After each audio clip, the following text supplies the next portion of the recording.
자미타고TV의 시양 국준섭입니다. 오늘은 여러분이 탑승하실 자미두수라는 타임머신에 대해서 알아보겠습니다.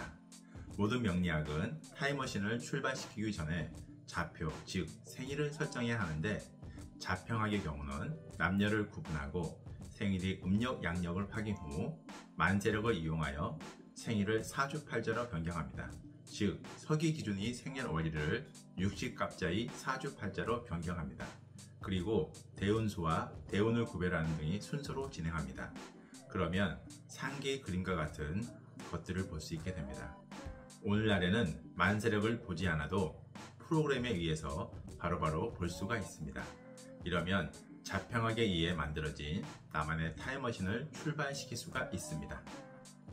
자미두수는 남녀를 구분한 후에 서기 기준의 생년월일을 육식갑자의 사주팔자로 변경하는 것까지는 순서가 비슷한데, 태어난 시간을 대하는 태도가 자평학과는 완전히 다릅니다. 위 그림에서 알 수 있듯이 자평학은 연주, 월주, 일주, 시주가 각각 독립적으로 존재하기 때문에 태어난 시간이 그렇게 중요하지 않습니다. 그래서 시주를 몰라도 개인의 타임머신을 출발시킬 수가 있습니다. 하지만 자미두수라는 타임머신을 출발시키기 위해서는 시주, 즉 태어난 시간이 무척 중요합니다. 상기 그림에서 보듯이 태어난 시간을 달리 설정하면 타임머신이 출발점이 완전히 달라지기 때문입니다.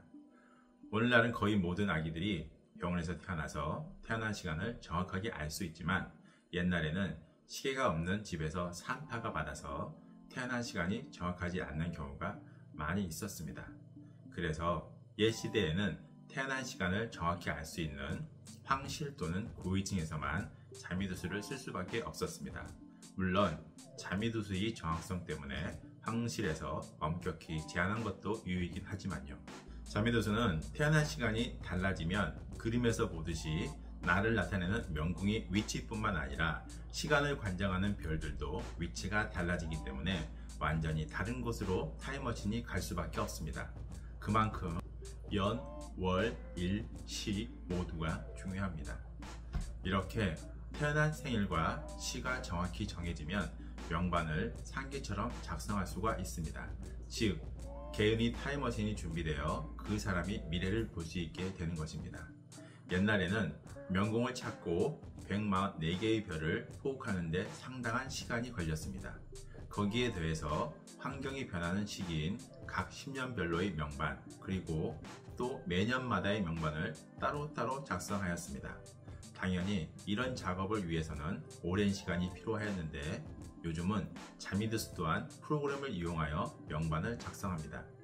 생년월일을 확인한 후에 양력, 음력과 남녀를 구분해서 기입하면 자동으로 명반이 완성됩니다.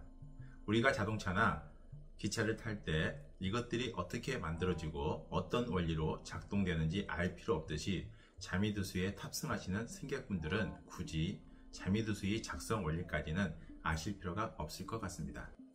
이렇게 만들어진 명반을 보면 자평학과는 확연한 차이를 보이는데, 그것은 한 사람이 살아가는데 영향을 미치는 요소들인 나, 부모, 정신, 집, 사회, 친구, 질병, 외부 환경, 돈, 자녀, 배우자, 형제 등을 명궁, 부모궁, 복덕궁, 전택궁, 관록궁, 노복궁, 지례궁, 천의궁, 재백궁, 자녀궁, 부처궁, 형제궁과 같이 직관적으로 볼 수 있게 12개의 공간으로 나눈 것입니다. 당연히 이 공간에 144개의 별을 각각 위치시킨 후 하늘의 별이 시간이 경과함에 따라 위치가 바뀌듯이 자미두수의 명반에 위치한 별들도 매 10년과 매년마다 움직입니다. 이렇게 평면이 아닌 공간을 명반상에서 구현하고 시간이 경과로 인하여 환경이 변하듯 자미두수도 시간이 변화에 따른 공간적인 변화가 이루어집니다.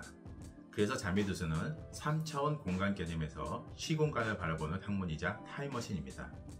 그런데 중요한 것은, 인간은 현재의 시간만을 인지할 수 있지만 자미두수는 앞으로 변화되는 삶까지도 미리 알 수 있다는 것입니다. 그래서 타임머신입니다. 옛 시대는 직업군이 산업공상으로 비교적 단조롭고 사회도 그렇게 빠르게 변화를 하지 않아 태어난 시간을 정확하게 알지 못해도 개인의 미래를 확인할 수 있는 자평학과 같은 학문이 주류를 이루었습니다.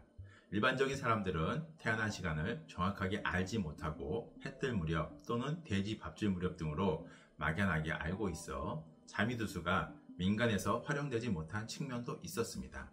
한마디로 옛날과는 맞지 않는 학문이었습니다.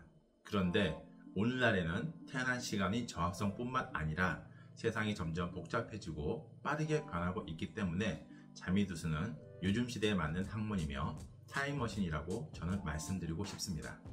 조금 더 자미두수를 소개하면 자미두수는 누구나 가지고 태어난 144개의 별의 단점을 보완하고자 사화라는 개념을 가지고 있습니다. 예를 들면 현대의 가정에 모두 냉장고가 있다고 한다면 어떤 이는 차가운 물을 마시기 위해서 오전에 냉장고 문을 열고 어떤 이는 음식을 저장하기 위해서 저녁에 냉장고를 열고 또 어떤 이는 회사에 있는 냉장고를 쓸 수도 있고 어떤 이는 편의점의 냉장고를 쓸 수도 있을 것입니다.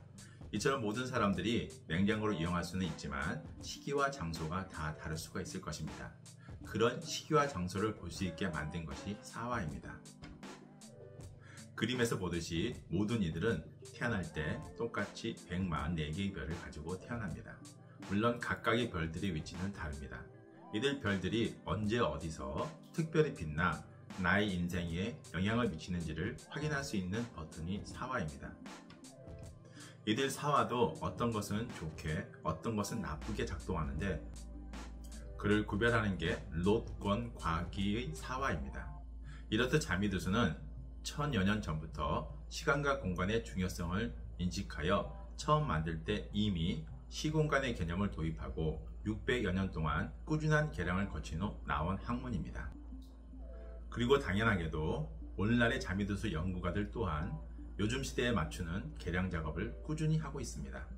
시간이 경과함에 따라 핸드폰이 소프트웨어를 업그레이드 시키듯 자미두수라는 타임머신의 기능을 업그레이드 시키는 작업을 꾸준히 하고 있는 것입니다. 오늘은 여기까지 하겠습니다. 다음 시간에는 조금 더 깊게 자미두수에 대해서 소개하겠습니다. 감사합니다.